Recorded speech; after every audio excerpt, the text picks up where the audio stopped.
Hi అండి. ఈరోజు తోటకూర వండక మిగిలిన నేతకాడలతోటి ఇగురు చేశానండి. ముదురు కాడలైతే పీచు ఉంటుంది, అదే నేతకాడలైతే ఇగురు చాలా రుచిగా ఉంటుందండి. ఇదైతే రోటీలోకైనా రైస్లోకైనా చాలా బాగుంటుంది. పిల్లలు కూడా చాలా ఇష్టంగా తింటారండి. అది ఎలా చేయాలో చూసేద్దామా?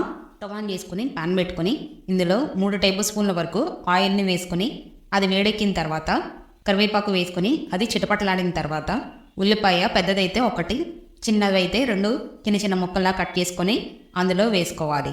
ఇందులోనే రుచికి సరిపడా ఉప్పు, చిటికెడు పసుపు కూడా వేసుకొని ఉల్లిపాయల్ని కాసేపు ఫ్రై చేసుకోవాలి. ఇలా ఫ్రై అయిన దాంట్లో తోటకూర కాడలు, లేలేత కాడలు ఉంటాయి కదండి, శుభ్రంగా కడిగి అందులో వేసుకోవాలి.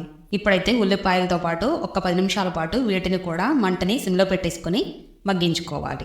ఇలా 10 నిమిషాల పాటు మగ్గించుకున్న తర్వాత 1/2 టీ స్పూన్ అల్లం వెల్లుల్లి పేస్ట్ కూడా వేసుకుని పచ్చివాసన పోయేంత వరకు ఫ్రై చేసుకోవాలి.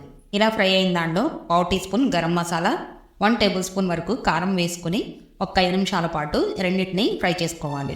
ఇలా ఫ్రై అయిన దాంట్లో కొద్దిగా నీళ్లు కూడా పోసుకొని బాగా కలుపుకోవాలి. ఇలా ఒక్కసారి కలుపుకొని మూత పెట్టేసి కూర దగ్గర పడేంత వరకు ఉడికించుకుంటే మన కూర అనేది రెడీ అయిపోతుందండి.